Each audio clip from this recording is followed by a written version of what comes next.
저희 사역은 일단은 현지 교단과 목회자들과 이게 지도자들을 세우는 사역, 교회 개척 사역. 지금 이제 한인교회, 호치민 주한교회를 개척해서 또 사역을 또 3년째 감당하고 있습니다.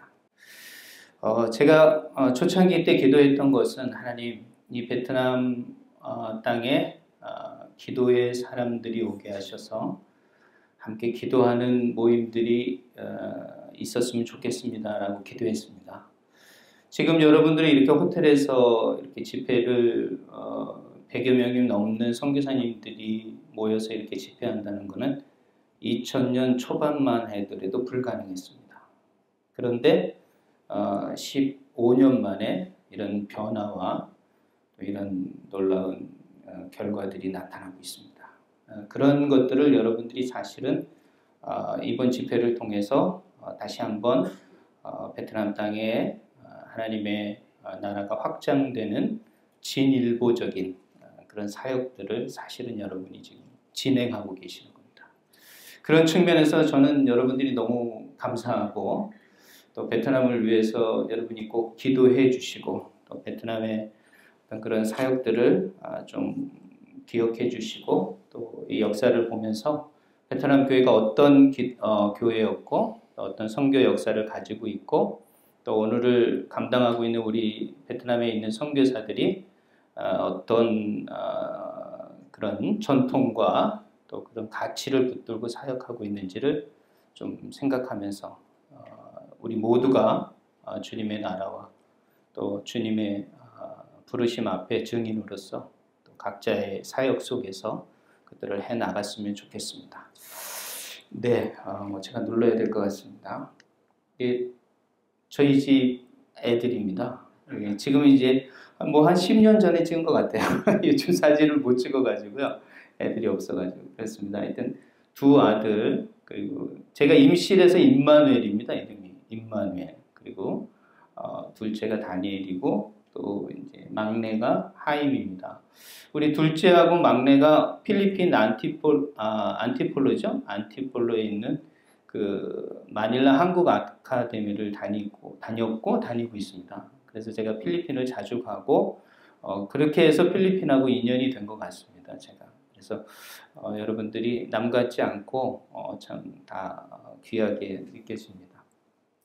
오늘 저는 이 베트남의 두 얼굴이라는 주제를 가지고 좀 이야기하고 싶습니다. 베트남에는 참 지금은 귀해의 땅이 되고 있지만 그 전만 해더라도 참 위기가 있었던 땅이고 선교적으로도 참 도전과 또 어려움이 있었던 땅입니다. 근데 하나님께서 이 땅을 하나님께서 다시 귀해의 땅으로 만들어 가시는 것 같습니다. 여러분이 이 땅에 오신 것만 해더라도 하나님께서는 이 땅을 얼마나 사랑하고 계시는지, 이 땅에 선교사들의 기도와 발걸음이 얼마나 필요한지를 아시고 저는 보내주셨다고 생각합니다. 여러분이 그냥 우연히 한번 베트남 뜨니까 한번 가자, 저는 그렇게 생각하지 않습니다. 하나님의 섭리 가운데, 하나님의 주권 가운데 여러분이 여기에 보내심을 받았다고 생각합니다. 그래서 계시는 동안 쉬시지만 꼭 이 땅을 축복해 주시고 이 땅을 위해서 기도해 주십시오. 그래야지 이 땅에 하나님 나라가 편만하게 확장되리라 생각됩니다. 꼭 부탁드립니다. 베트남의 역사는 일단은 사회주의 공화국입니다. 그리고 9,600만 명이 지금 인구가 있고요. 한 세계 15위가 되고 있습니다. 제가 다시 한번 확인해 보니까 한 6,000불은 아니었어요. 1인당. 그래서 2,500불이었고 필리핀이 한 7,000불 되는 것 같더라고요. 그래서 그런 차이가 아직 있습니다. 그리고 여긴 산유국이고요. 그 다음에 150번째로 또 WTO 가입도 되었고 또 1986년에는 도이모이 그 개혁 개방으로 말미암아 공산주의 시스템을 사실 포기했습니다. 그래서 자본주의 시스템을 도입하게 된 것입니다. 물론 어떤 구조적인 것은 공산주의의 어떤 그 모습을 가지고 있지만 그런 모든 운영 방법에는 자본주의 시스템이 다 들어와 있습니다. 그래서 미국과도 무역 협정을 맺고 지금은 한국과도 FTA를 맺는 가운데 아주 투자 1위국이 될 정도로 한국과 아주 긴밀한 관계를 맺고 있는 나라입니다. 베트남의 일반 역사를 보면 여기는 한 4,000년의 역사를 가지고 있습니다. 그래서 1,000년간은 사실은 이제 고대 국가의 어울락국이라고 있습니다. 거기에 이제 전설이 다 있습니다. 그래서 물의 신과 산의 신이 어울려서 100명의 자녀가 나서 그런 전설들이 있습니다. 또 그런 인형국도 있고요. 그러다가 이제 이게 그 1,000년간 AD를 넘어오면서 1,000년간 중국의 지배를 받게 됩니다. 중국의 지배를 받다가 1,000년 이후에 이제 독립운동을 해서 그 이후로는 이제 독립국가로 진행이 되다가 이제 19세기에 들어와서 프랑스의 이제 또 식민지가 되죠. 그래서 한 80년간 통치를 받게 됩니다. 물론 그 전까지 하면은 한 100여 년간을 받게 되죠. 그러므로 말미암아 여기는 라오스하고 캄보디아하고 이렇게 해서 코칭 차이나로 이렇게 일명 불려지는 지역으로 되게 됩니다. 그러다가 2차 세계대전 때 또 일본이 잠시 2년간 주둔하게 됩니다. 그러다가 다시 2차 대전이 끝나고 프랑스가 다시 개입을 하게 됩니다. 프랑스가 개입하다가 자기들이 할 수 없으니까 미국에게 인계하면서 월남전이 발병하게 되는 것입니다. 그러다가 1975년 공산화가 되면서 지금 이런 개혁 개방과 또 이렇게 지금 상황으로 진행되는 일반적인 역사를 가지고 있습니다. 저희 나라하고는 1992년에 수교를 했습니다. 그리고 미국과는 95년에 국교 정상화를 갖게 되죠. 자, 그러나 뭐 이건 일반적인 역사고요. 저희들이 좀 선교 역사를 좀 살펴보겠습니다. 선교 역사로는 천주교, 이 프랑스가 들어오기 전부터 사실은 여기에는 프랑스 예수교 신부들이 이미 복음을 전하기 했습니다. 그래서 1533년부터 이 복음을 전하게 됐어요. 그런데 천주교는 상당히 이렇게 순교의 피도 있고 상당히 고난을 받았습니다. 특별히 여기에 나온 우리 알렉산드 로드스 신부님이 계시는데요. 이분이 프랑스 예수교 소속입니다. 근데 이분이 지금 쓰고 있는 베트남어를 만드신 분이에요. 그래가지고 이분이 베트남에 쓰고 있는 쯔놈이라는 글씨가 있었습니다. 한자, 우리로 말하면 이두라는 글씨 정도로 쯔놈이라는 글씨를 쓰고 있었는데 그게 너무 어려우니까 이 라틴어로 로마 표기법으로 그것을 바꿨습니다. 그러면서 성조를 6개를 집어넣게 된 것이죠. 그래서 베트남 선교사들이 지금도 고통스러운 것 중에 하나가 됐습니다. 아무튼 라틴어로 바꾸면서 지금의 로마 표기법으로 베트남어가 만들어지게 됐습니다. 그래서 이 글자에는 지금 쓰고 있는 이 베트남 글자에는 어떤 기독교적인 어떤 색채가 사실 많이 숨겨져 있습니다. 그래서 이렇게 주일을 주녀시라고 합니다. 그래서 주일날을 그러니까 주님의 날이다라는 의미가 숨겨져 있어요. 근데 일반 사람들은 잘 모르죠. 그러나 이제 선교사들이 이제 그런 글씨를 배우면서 한자를 뭐 유사하게 한 5, 60%가 한자에서 발생되고 있지만 아무튼 그 모든 것들 안에 이 신부님의 어떤 그런 기독교적인 어떤 색채들이 몇 가지가 있습니다. 그런 것들을 해서 신부님에 의해서 만들어진 글씨가 바로 베트남 지금 쓰고 있는 글씨라는 거죠. 그래서 이 인도차이나에서는 베트남 글씨가 상당히 유럽적입니다. 그죠? 캄보디아나 라오스나 태국이나 미얀마나 지금 차 이상한 라면 뿌려 이렇게 부셔서 탁 던져놓는 형태의 글씨로 쓰고 있거든요. 그러니까 베트남은 오래전부터 이런 국제적인 어떤 그런 세계로 나가려고 하고 있었습니다. 근데 이 글씨를 국가 글씨로 채택한 사람이 바로 호지명입니다. 호치민이에요. 그래서 사실은 베트남이 좀 국제적인 감각을 좀 많이 가질 수 있는 그런 나라가 되었습니다. 아무튼 그런 기본적인 것들이 이런 기독교적인 영향을 받고 이루어지게 됐습니다. 그 옆에 있는 그림은 순교를 당하는 그림입니다. 한 400~500년 동안 이 천주교가 정착하면서 많은 순교의 역사가 있었습니다. 이런 순교의 역사가 있기 때문에 사실은 어떻게 보면 이 천주교가 지금 10%나 차지하는 그런 결과를 가지고 있습니다. 그래서 저는 늘 이 천주교 역사를 좀 살펴보면서 우리에게도 순교의 피가 이 땅에 있어야 되지 않겠는가 이렇게 기도해 봅니다. 억지로 피를 흘릴 필요는 없겠지만 그래도 하나님께서 이런 피가 필요하실 때 또 누군가의 피가 또 뿌려져야 되지 않겠는가 생각을 해봅니다. 그래서 한국 선교사들이 드디어 이 땅에 돌아가시는 분들이 생기고 있습니다. 그분들을 볼 때마다 하나님 저들의 죽음이 헛되지 않게 해주십시오 라고 지금도 기도하고 있습니다. 여러분 어느 땅에든 하나님의 순교의 피가 있어야만이 아마 열매를 맺는 것 같고 결과가 맺어지는 것 같습니다. 여러분이 있는 처소에서 그런 순교자적인 사명으로 잘 감당하셔서 필리핀 선교 정말 필요합니다. 동남아에서 필리핀 선교 성공해야 합니다. 저는 많은 선교부가 필리핀 안 보낸다 이렇게 말하지만 왜 안 보냅니까? 선교가 아직도 필요한 나라인데 그런 정책적으로 가야 될 일이 아니라 하나님의 방법으로 또 필요하다면 가야 된다고 저는 생각합니다. 그래서 여러분 정말 필리핀 선교 더 열심히 하셔서 아름다운 열매 정말 그런 결과들이 잘 나타나기를 저도 생각날 때마다 기도하겠습니다. 이건 이제 이 민망 황제입니다. 여기 보면 이렇게 안남이라고 되어 있습니다. 안남. 그래서 베트남을 옛날에는 한자어로 안남이었습니다. 그래서 우리나라에서는 안남이라고 발음 못하니까 알랑미 이렇게 한 겁니다. 그래서 알랑미라는 말이 안남미입니다. 그러니까 알랑미 그러니까 이상하게 그런데 여기를 안남에서 나는 쌀 그래서 안남미입니다. 근데 그것이 그냥 어른들 그냥 말하니까 그냥 알랑미 함께 된 것이죠. 네, 그래서 흐물흐물한 쌀이 이름이 안남입니다. 그래서 여긴 그 당시 19세기, 20세기 초까지는 여기를 안남 지역이라고 했던 것입니다. 참 그때 많이 이렇게 좀 고통받고 또 그랬던 사진들을 좀 올려놨습니다.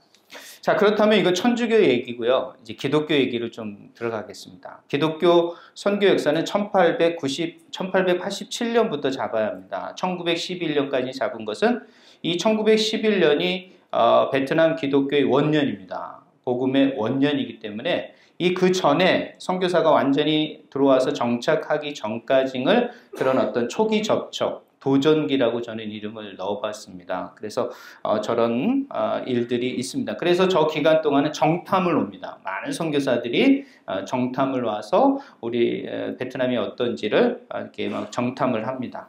그래서 많은 선교사들이 오게 됩니다. 그러나 이 베트남 땅에 오게 되는 아주 중요한 단체가 바로 CNMA입니다. 이것은 이 선교사와 또 미셔너리, 일반 성도들의 연합체였습니다. 이게 CMA라는 약자로 이 베트남 안에서 외국 선교사들이 쓰여지는 말입니다. 근데 이것을 만든 사람이 한 분 계십니다. 그분이 바로 에비 심픈슨 목사님이라는 것이죠. 무디 시대에 미국에서 아주 부흥운동을, 선교적 부흥운동을 일으켰던 목사님입니다. 근데 우리는 무디는 아는데 에비 심픈슨 목사님 잘 몰라요. 이것은 그만큼 그분이 외부적으로 선교적 일을 많이 하셨습니다. 사실은. 그래서 베트남 선교에 가장 먼저 헌신하신 분이 이 CNMA 단체입니다. 선교 단체. 그래서 이 단체가 오래전부터 이제 이 일들을 준비하게 됩니다. 이 목사님은 스코틀랜드 장로교 출신이었습니다. 그러나 장로교였지만 병치유의 어떤 은사와 어떤 체험을 통하여 다시 세례를 받게 되고 또 침례교적인 성향으로 가게 됩니다. 그래서 사실 베트남이 지금 세례를 주지 않고 침례를 주게 돼 있습니다. 그래서 모든 교회가 지금 다 침례를 주고 있습니다. 세례를 주면 이단이라고 할 정도로 침례를 줘야 합니다. 저희 장로교 목사인데 저도 침례를 주고 있습니다. 그런 정도로 그건 이상하지 않으니까요. 그만큼 이 목사님의 그 영향력이 이 CNMA에 아주 잘 나타나 있습니다. 이분이 언젠가 1887년 말씀과 말과 사역과 그리고 세상이라는 잡지에서 이런 말씀을 하셨습니다. 아시아 동남부에 있는 반도 아주 오래전부터 우리 관심 밖에 있었다. 안남, 아까 말한 것처럼 이 안남 지역을 말합니다. 안남은 그리스도께 사로잡혀야 한다. 이곳은 티벳, 수단과 함께 하나님의 백성이 새롭게 공략해야 할 최우선적인 사역지 가운데 하나로 기대되어져야 할 곳이다 라고 도전했던 겁니다. 이 미국의 수많은 젊은이들에게 이 잡지와 또 대회를 통하여 도전했던 것입니다. 그래서 그때 수많은 선교사들이 사실은 미국의 청년들이 일어나게 된 것이죠. 그래서 이 목사님의 어떤 선교적 구조는 요 죄송합니다. 이걸 안 했군요. 제가 제 것만 보고 가려고. 죄송합니다. 이런 5개의 구조가 있습니다. 단순한 구원의 선포 선교, 성화적인 삶과 현존과 봉사 선교, 신유의 능력 선교, 왕의 재림을 기대하는 열정적 선교, 소달리티 구조의 믿음 선교, 그리고 예수 그리스도의 중심의 선교죠. 그래서 이런 구조를 가지고 사실은 베트남 교회가 세워진 것입니다. 여기에 복음이 세워진 겁니다. 그러니까 상당히 선교적 밑둥을 가지고 있습니다. 구루터기를 가지고 있습니다. 그래서 제가 이런 선교 역사를 연구하면서 이런 것들을 좀 캐내서 우리가 좀 외국 선교사였지만 하나님 관점에서 본다면 이거는 동일한 선교의 관점에서 우리는 이 심겨진 이 터 위에 세워져 가야 되지 않겠는가 저는 이제 생각을 해 봅니다. 그래서 이 심푸스 목사님의 동역자들이 이제 이 베트남 땅에 막 오게 됩니다. 그래서 사이공도 방문하고 뭐 안남도 이제 여러 지역도 방문하고 또 저기 중국과 국경이 랑성도 이제 방문하게 됩니다. 그러다가 뉴욕에서 1897년에 선교 대회를 하면서 이런 그런 안남 지역의 선교를 도전할 때 제프레이 선교사라는 청년이 도전을 받게 됩니다. 이분이 사실 베트남 선교 역사에 아주 중요한 분입니다. 아주 중요한 분이에요. 이분을 모르면 베트남 선교 얘기를 할 수가 없을 정도로 초기에 그런 인물입니다. 바로 이분입니다. 이분이 그럼 중국 선교사로 나가 있었는데 중국에서 이 베트남 안남 지역을 왔다 갔다 하면서 이 안남의 선교를 도전하게 됐습니다. 그래서 이분이 이제 보고서에 보면 CMA가 베트남에서 처음으로 전도하는 일을 위한 사람들을 만났습니다. 라는 것이 지금 1897년부터 1911년까지 이루어지는 일들입니다. 그래서 제프레이 목사님이 아주 많은 분들을 뭐 하이퐁도 가고 여러 선교사님들을 보내면서 막 그랬습니다. 또 그 전에 1902년에는 영국 성공회, 성경회가 아니라 성공회 소속인 보넷 선교사가 와서 이제 이미 선교를 또 이렇게 부동산을 얻어서 하고 있었습니다. 이런 식으로 많은 선교사들이 정착은 하지 못했지만 왔다 갔다 하면서 이 땅을 정탐하고 그랬었죠. 그러다가 1911년 드디어 본격적으로 이 땅에 기독교적인 복음이 시작이 됩니다. 그래서 저는 1918년까지 그것을 정착 기간으로 좀 나눠봤습니다. 어떻게 나누냐면 1911년 저 배를 타고 제프레이 목사님과 호슬러와 휴스라는 사람이 홍콩에서 다낭으로 이 복음 처음으로 선교 파송을 받고 오게 됩니다. 저 배를 타고 3일 동안 홍콩에서 다낭에 이르게 됩니다. 그 당시에 다낭은 국제 항구였습니다. 상당히 뭐 이건 시간이 없어서 얘기 못 하겠지만 그 옆에 호이안이라는 도시가 있습니다. 이 호이안도 아주 국제적인 항구였습니다. 그래서 물류의 흐름 쪽에 아주 중요한 항구 도시였는데 이것이 이제 커지면서 호이안에서는 더 이상 항구 역할을 못해서 다낭으로 바꾸게 된 것입니다. 그러니까 어떻게 보면 복음이 가장 먼저 들어온 것은 다낭입니다. 베트남 중부 다낭 지역을 통해서 베트남에 기독교가 들어오게 된 것이죠. 그 지역에 사실은 이제 보넷 선교사가 이미 부동산을 매입해가지고 선교를 하고 있었지만 너무 힘들어서 실패하고 있었어요. 그 부동산을 사실 이 제프레이와 호슬러와 휴스 이 선교사님이 구입하게 됩니다. 이 CMA에서. 그래서 1911년을 이 선교의 원년으로 이 베트남은 생각하고 있습니다.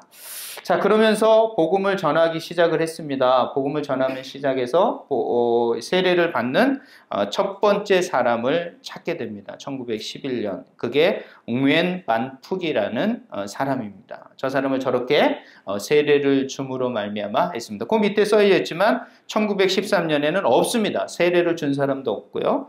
1914년은 3명, 1915년은 3명, 1916년도 없습니다. 이만큼 초기에 얼마나 복음을 증거하고 회심되는 사람이 없었던가를 우리는 알 수가 있습니다. 참 어려운 이 선교의 길을 이 베트남 초기 선교사들은 참 묵묵히 걸어가셨습니다.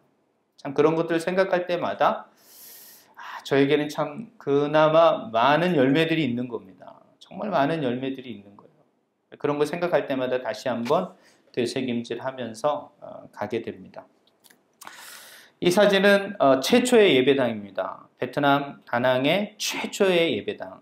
좀 익숙하지 않습니까? 초가집. 우리나라 같은 초가집. 근데 이 초가집 예배당이 일주일 만에 무너지게 됩니다. 왜냐하면 태풍이 와가지고요. 일주일 만에 저 집이 무너지는 결과를 갖게 됐습니다. 그럼에도 불구하고 다시 집을 얹어 그곳에서 예배를 드리게 됐고 3월 30일 날 시작된 기도처는 4월 4일 날 7명의 주일학교로 시작된 베트남 교회가 그렇게 시작이 됐습니다. 7명의 아이들로 시작된 교회. 지금은 150만이라는 넘는 믿는 자들이 있게끔. 시작은 미약했지만 하나님께서 참 큰 일을 하시고 계십니다. 우리가 하는 것 같지만 하나님께서 하시는 것 같습니다. 그래서 이런 선교 역사는 우리들에게 다시 한번 우리의 선교를 뒤돌아볼 수 있는 아주 중요한 시간이라고 생각을 합니다. 자, 그러면서 이제 이 전쟁이 났습니다. 전쟁이 1차 세계대전이 일어나면서 선교사들이 열심히 뭐 하노이의 전도 사무소도 개설하고 또 전도 활동을 금지당하기도 하고 프랑스 정부는 이제 천주교잖아요. 그러니까 기독교의 어떤 포교를 막고 또 이 사람들이 1차 세계대전을 하면서 이 선교사들이 독일계 선교 사람이라는 것을 의심해서 체포하기도 하고 추방하기도 하는 그런 어려운 가운데 베트남 선교가 계속 되어지기 시작을 했습니다. 그리고 이제 17년이 돼서 제프레이 선교사가 다시 이제 1차 세계대전에 마무리되면서 재입국을 해서 본격적으로 사실 제프레이 선교사가 사역을 하게 됩니다. 그러면서 베트남 선교가 좀 그 힘을 얻게 되고 또 프랑스 총독으로부터 전도 활동 허가서도 받게 되고 호이안에 드디어 교회 문을 열게 됩니다. 그래서 제가 호이안을 아주 좋아합니다. 처음 복음이 제프레이 선교사의 발걸음이 있는 그래서 그 고도 도시를 이게 500년 된 도시거든요. 여러분 호이안을 한번 가보셔야 되는데 유네스코 지정 도시가 됐습니다. 거기를 제가 늘 걸을 때마다 이 제프레이 선교사를 생각합니다. 주님, 저도 이 제프레이 선교사처럼 어두운 땅인 것 같지만 아무도 없는 주님의 땅인 것 같지만 언더우드의 기도처럼 하나님 이 땅에도 믿는 자들이 흥왕케 해주십시오. 그래서 거기 한인교회가 또 하나 생겼습니다. 놀랍지 않습니까? 한인들이 얼마나 가니까 한인교회를 생기는 거예요. 우리나라 사람은 하여튼 한인이 있는 데는 한인교회 세워야 되는 것 같습니다.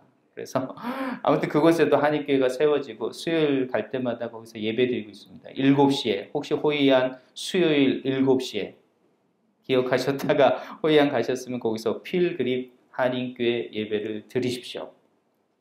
그러면 선교도 하시고 좋습니다. 그 다음에 1918년에는 이제 사이공에까지 복음이 확장이 됩니다. 남쪽으로 내려오게 되죠. 다낭에서 한 1000km 내려오게 됩니다. 그리고 뭐 인쇄소도 하고 사복음서, 쪽복음을 만들어서 복음을 전합니다. 그런 모습들. 그래서 이 사진에 보면 제가 이제 구한 사진인데 여기 안남 1919년 공동체입니다. 그러니까 1919년에 이렇게 공동체가 이미 생겨서 외국 선교사들과 복음이 이렇게 예배를 드리는 그런 이제 확장이 일어나고 있었던 걸 볼 수 있습니다. 자, 그러면서 이제 1919년에서 27년은 이제 사람을 양육합니다. 베트남 교회에서 제가 배운 것 중에 하나입니다. 선교 중에 하나 배운 것. 그건 바로 사람을 세웠구나. 이들이 처음부터 사람을 세웠구나. 어떤 다른 일을 하지 않았고 사람을 세웠다는 것이죠. 그래서 저도 지금 저의 모든 사역의 포커스는 사람을 세우는 것입니다. 하나님이 사람에게 관심이 있듯이 우리의 모든 초점은 사람이 되어야 한다. 그래서 사람을 키우는 일에 모든 사역의 초점이 맞춰져 있습니다. 자, 그 다음에 베트남 그 당시에 선교사들의 모습입니다. 그 당시에 CMA 선교사가 22명이었고 전도 사무실이 5곳이었고 성도가 103명이었고 세례교인이 79명이었습니다. 이건 이들이 아주 깨알같이 잘 기록해낸 자료를 통하여 확인한 것입니다. 그리고 그들의 전체 사진이었습니다. 1921년에. 저런 사람들이 와서 지금 선교사들이 와서 그 당시 복음을 전했던 거죠. 그리고 이제 성경학교를 만듭니다. 다낭에. 이 성경학교는 처음에는 마국간을 활용해서 성경학교가 시작이 됐습니다. 지프로 얹었고요. 나중에 제프레이 선교사가 그것을 이제 조직을 하고 잘 이렇게 하게 되죠. 그래서 5년 과정을 하게 됩니다. 5년 과정. 그래서 기본 2년 과정, 교회에서 또 2년 과정, 그 다음에 교회론의 2년 과정, 실천 과정 1년. 그래서 5년입니다.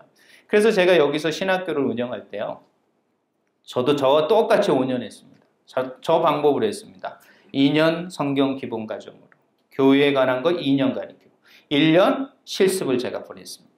그랬더니 똑같이 사람이 세워지더라고요. 제가 5년 했습니다. 14명 데리고 5년 했습니다. 저 뒤에 있는 덤 전도사가 그 증인입니다. 저기 있습니다. 그래서 지금 한국에서 MDB까지 마치고 와서 다낭에 제가 선교사로 배치시켰습니다. 다낭 땅에. 또 다른 제프레이의 정신을 가지고 사역하기를 소망하는 마음으로. 그래서 저 방법으로 했습니다. 14명을. 그래서 12명 건졌습니다. 12명 있습니다. 저는. 북쪽부터 남쪽까지. 자, 그리고 이제 베트남 성경이 만들어져야 됩니다. 그래서 이 캐드만 선교사가 구약을 번역했고요. 그다음에 올슨이 신약을 번역해서 1926년에 드디어 성경 전체가 번역이 됩니다. 그리고 27년에 이제 복음 총회가 조직이 됩니다. 왜냐하면 그 성경학교에서 배출된 목사들을 데리고 총회를 만든 것입니다. 그래서 베트남에 이제 제1의 총회가 만들어지는 것이죠. 자, 그렇게 하지만 여전히 베트남은 그렇게 복음이 확장되기 만만치 않습니다. 저렇게 감옥을 간 분들, 복음 때문에 고통받는 분들 수없이 많았습니다. 그렇게 고난을 통과한 교회가 저는 베트남 교회라고 생각합니다. 복음을 증거하는데 고난이 없다. 그것은 진정한 복음의 전파가 될 수 없습니다. 여러분, 복음을 증거할 때는 반드시 고난을 맞닥뜨리셔야 합니다. 그 고난에 그 모든 것들을 뛰어넘으셔야 합니다.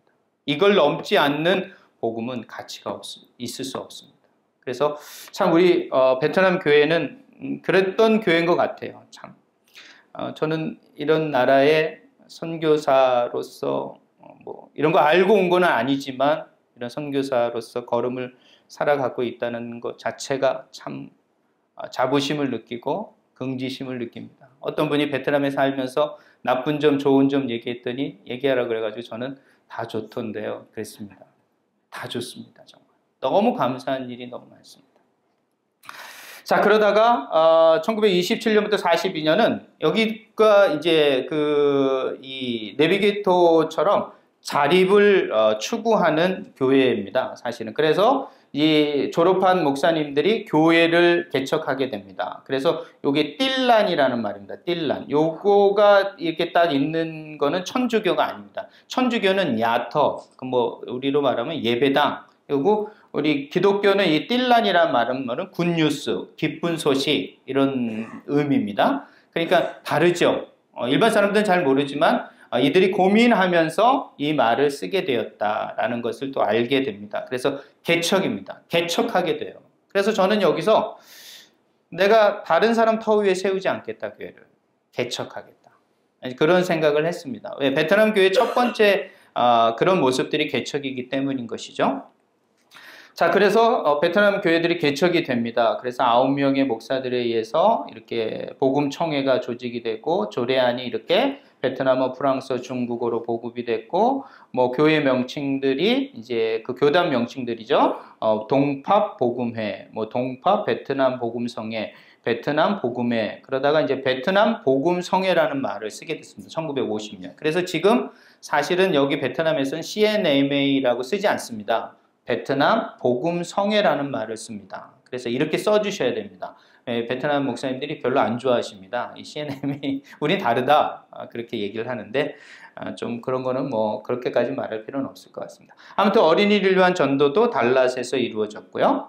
그리고 이들은 이렇게 자립, 자전, 자치를 하는 교회가 됐습니다. 사실 초창기부터 선교사에게 도움을 받지 않고 이들은 스스로 교회를 세워나갔던 거죠. 정말 한국 교회하고 너무도 이렇게 유사한 모습을 보게 됩니다. 그리고 1932년에 캄보디아, 라오스에 선교사를 파송하는 나라까지 됐습니다.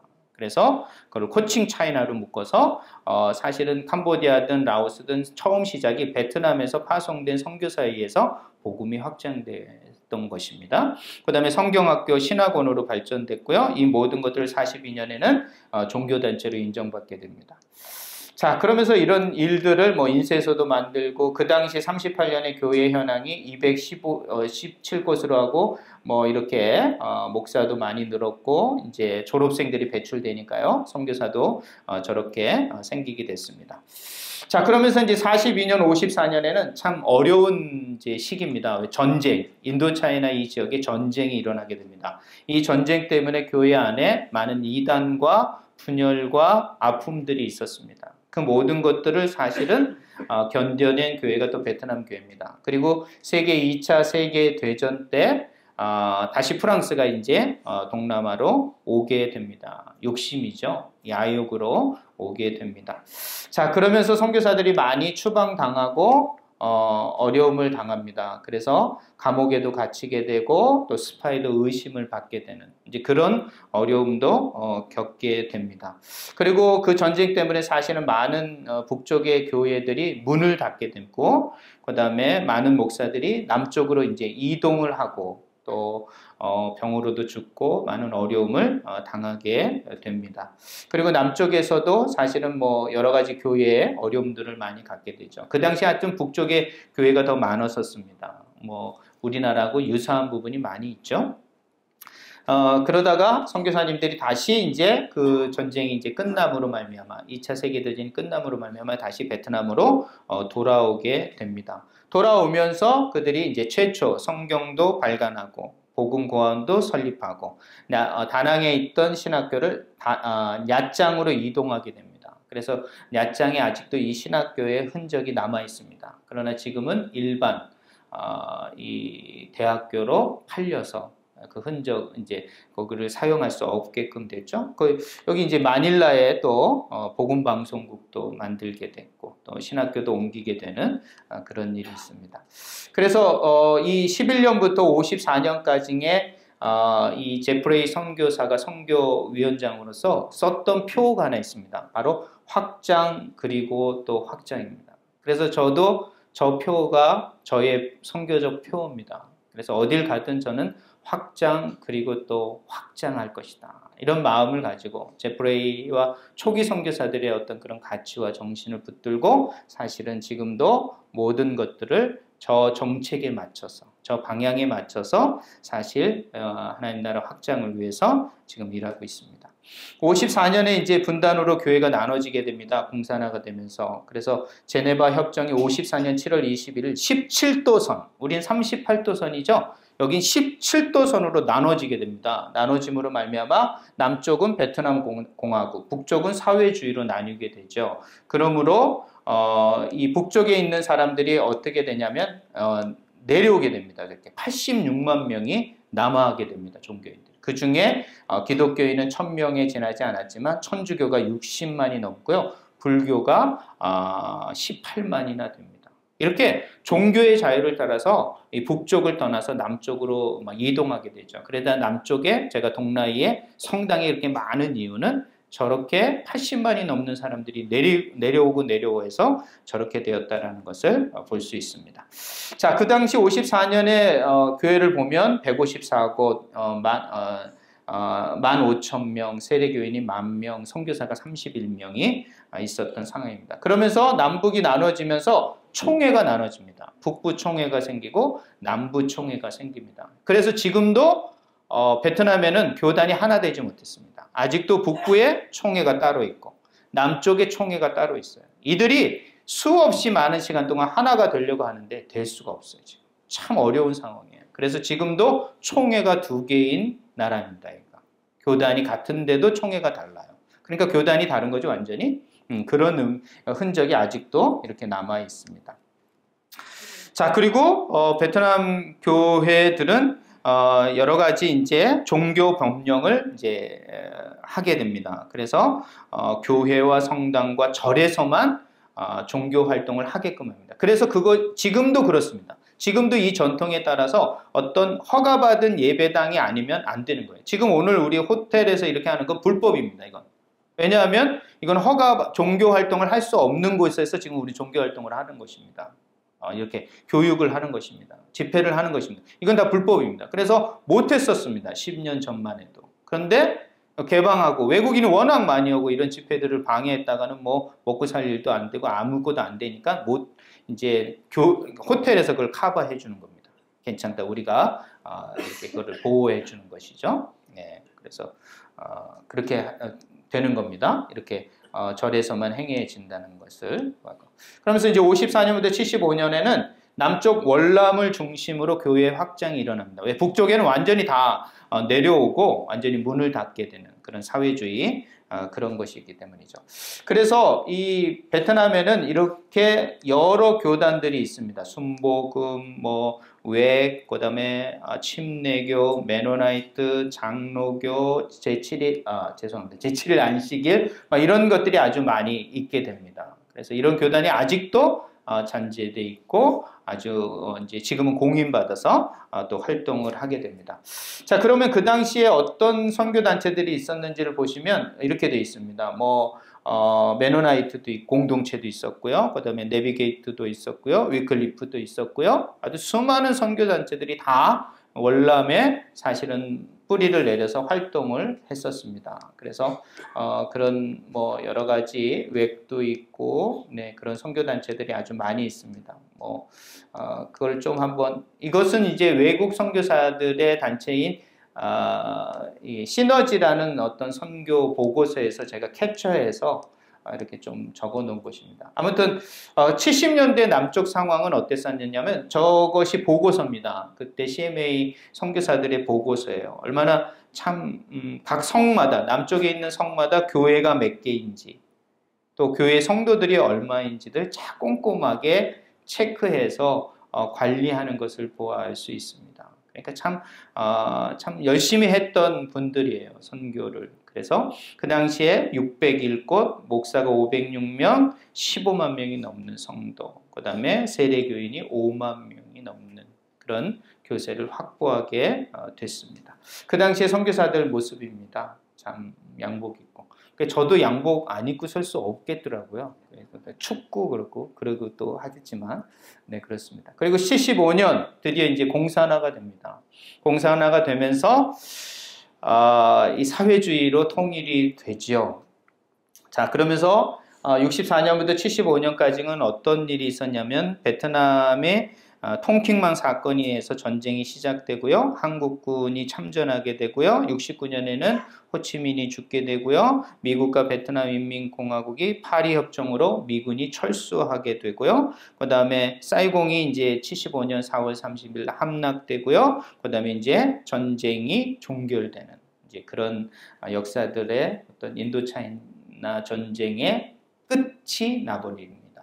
그러면서 이제 75년에 이제 모든 것들 되죠. 저 탱크 하나가 전쟁을 종결했습니다. 그래서 여러분이 대통령궁을 안 가셨는데 원래 대통령궁이라고 안 하고 지금은 통일궁이라고 합니다. 통일을 이룬 곳이다. 그래서 통일궁이라고 쓰는데 거기에 전했습니다. 저기에 보면 남쪽에 많은 목사님들이 잡혀갔습니다. 5년간 사상 개조 교육을 받았습니다.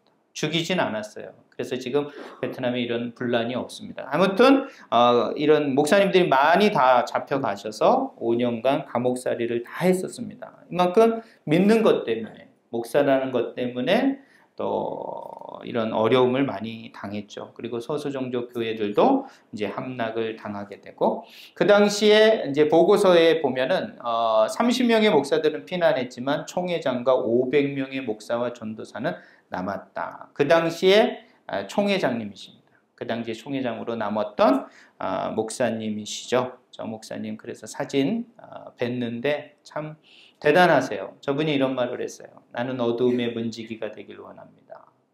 어두움의 문지기가 되길 원합니다. 그런 시편의 말을 인용해서 이렇게. 그러니까 저런 목사님들이 사실은 베트남 교회를 지킨 겁니다.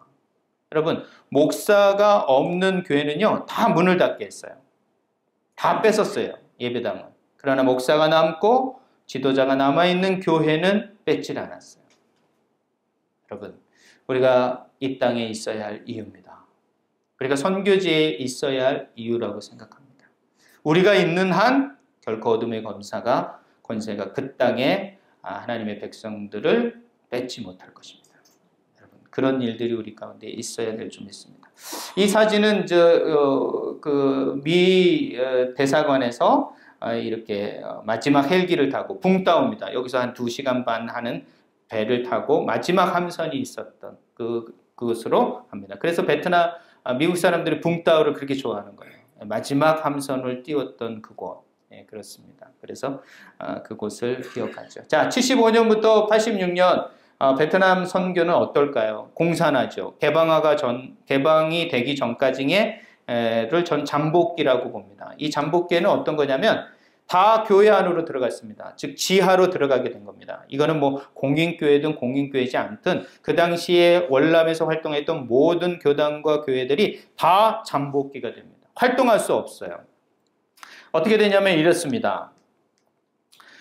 목사와 전도사가 없으면 예배드리지 못합니다. 종교 집회나 목회자 양성, 임명, 교체들은 반드시 정부의 승인을 받아야 합니다. 종교적 교육과 양육 국가에 의해 승인을 받은 후에 시행해야 됩니다. 이것들 철저하게 지키게 했던 거예요. 그러니까 함부로 뭔가를 움직일 수 없는 거예요. 가만히 있어야 되는 거예요. 움직이면 안 되는 거예요.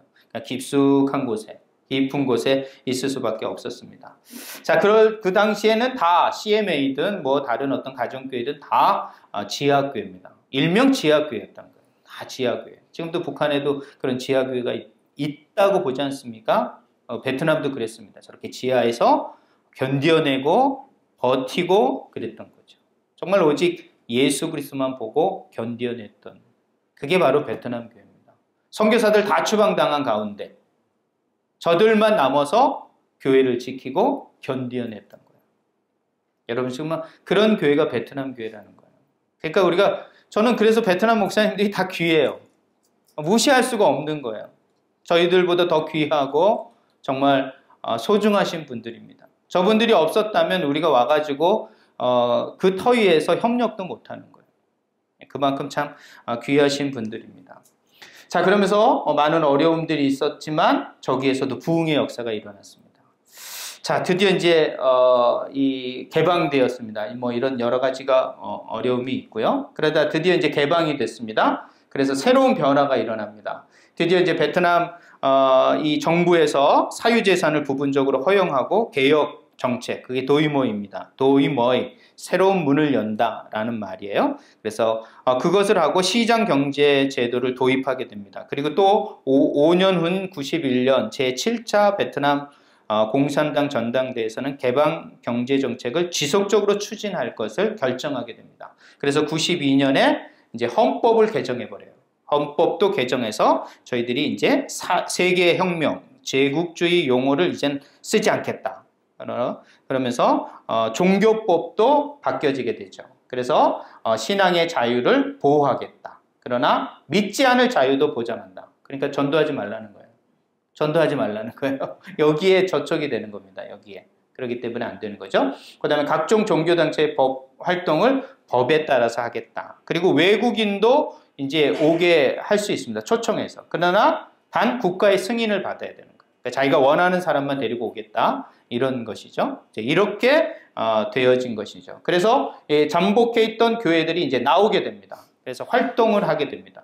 그러면서 93년에 한국 최초의 선교사가 감리교 김용관 선교사님이 여기에 이제 태국에서 활동하시다가 이쪽으로 재입국을 하게 되신 거죠.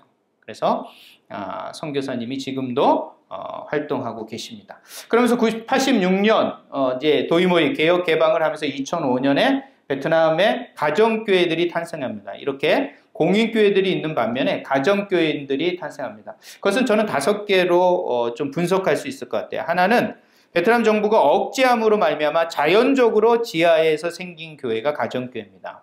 그리고 두 번째는 1990년에 좀 개혁 개방이 일어나면서 순복음 오순절 계통의 선교사들이 해외 선교를 통하여 그것으로 태동되는 그런 오순절 계열의 가정교회들이 있습니다. 그 다음에 어떤 소명을 받아서 단기 코스로 신학을 해서 이렇게 가정교회가 개척이 되기도 했습니다. 그 다음에 소외된 지역에서 정기적으로 예배를 드리다가 그곳에서 가정 예배가 만들어지기도 합니다. 또 소수 종족에서 또 그런 어떤 교회들이 많이 생기게 되죠. 이런 5가지의 어떤 원인 때문에 어떤 공인적인 교회뿐만 아니라 즉 허가되어진 외부로 드러난 교회뿐만 아니라 드러나지 않는 교회들도 아주 많이 발생하게 됩니다. 이것이 언제 발생되냐면요.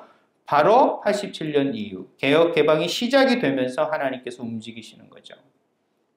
하나님의 방법이신 것 같습니다. 자, 그러면서 이제 뭐 여러 가지 이제 뭐 이런 일들이 일어납니다. 그래서 CMA 이 가장 큰 교단 이 정통 교단에서도 가정교회 운동이 일어납니다. 그래서 여기에 띵 목사, 아이 목사, 랑 목사, 호아 목사, 세 목사, 마이 전도사. 저는 이 사람들의 이름을 기억합니다. 지금도 이분들의 제자가 베트남 전역에 가정교회를 든든히 세워가고 있습니다. 그래서 하나님이 저는 하셨다고 생각해요. 저들이 왜 추방당했냐면 방언한다고, 방언기도 한다고 추방당했었습니다. 그러나 그건 하나님의 역사였던 것이죠. 그래서 그런 모든 일들이 이제 일어나게 됩니다. 그래서 가정교회가 이제 형성이 되는데 성도가 한 40만 정도로 확장이 되고요. 교단이 거기에 36개의 교단으로 나눠지게 됩니다. 뭐 가정교회의 특징일 수밖에 없죠. 그다음에 예배초소, 목사, 전도사들이 이렇게 이제 포진하게 됩니다.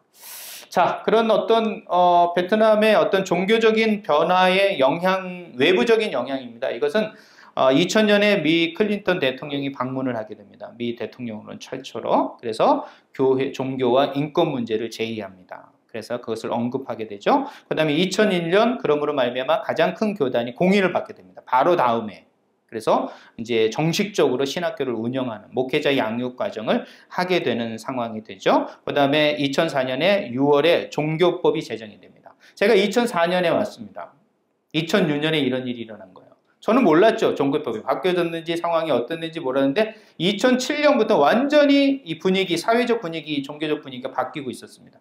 제가 그때 그 현장으로 가게 된 것입니다.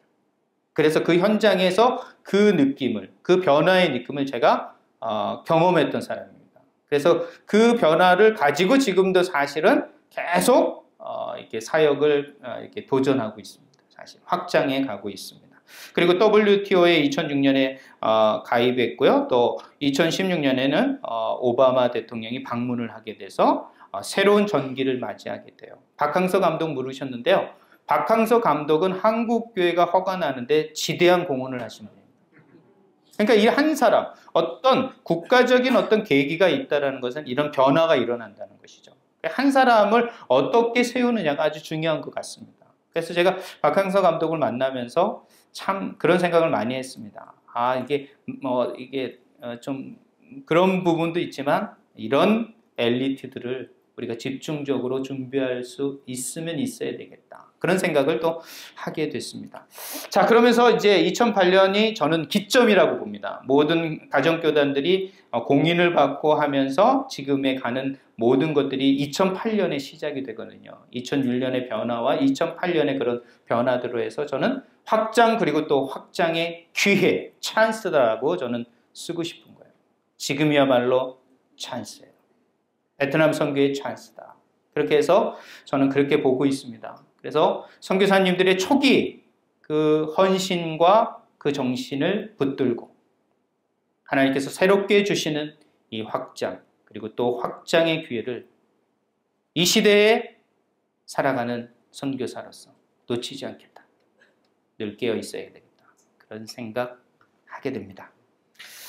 자, 그래서 지금은 이제 이렇게 베트남 교회들이 교단을 이루고 있습니다. 그래서 제가 종교국에 들어가서 베트남 종교 사이트에 들어가서 이게 허가받은 교단들을 좀, 이게 안식일은 제가 지웠어요. 그냥 뭐 이렇게 우리하고 좀 관계 없으니까 그렇게 됐지만 베트남 정부에서는 이것도 공인 기독교 교단으로 인정합니다. 그래서 북부, 남부 이렇게 아까 나눠졌죠. 남북이 그런 것도 교단이 됐고요. 기독전대 이건 외기 전신입니다. 그래서 2007년에 허가를 받았고 베트남 은혜 침례 또 이거는 남침례, 미국의 남침례교가 직접적으로 하게 됩니다. 그 영향을 받아서 세운 교회들이 이제 남침례교를 하게 되죠. 이 두 침례는 침례가 영향이 많습니다. 여기 침례교가 아주 활성화되어 있습니다. 그래서 침례교 선교사님들이 사역하실 때 없으시면 베트남 오십시오. 그러면 아주 사역하시기 쉽습니다. 아주 좋습니다.